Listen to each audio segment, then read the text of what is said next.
महाशक्तिनेत्राय धीमहि तन्नो अप्पाजि प्रचोदयात्। ॐ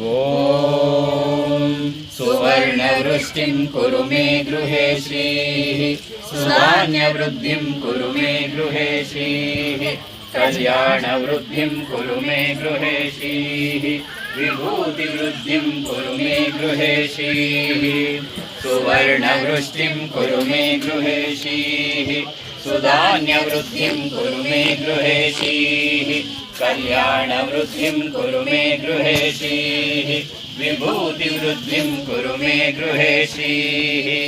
अम्मा सुवर्णवृष्टिं कुरु मे गृहे श्रीः सुधान्यवृद्धिं कुरु मे गृहे श्रीः कल्याणवृद्धिं कुरु मे गृहे श्रीः विभूतिवृद्धिं कुरु मे गृहे श्रीः।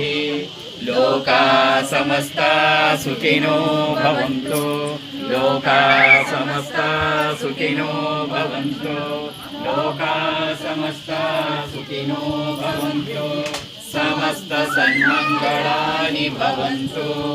ॐ शान्ति शान्ति शान्तिः। हरिः ॐ तत्सत्।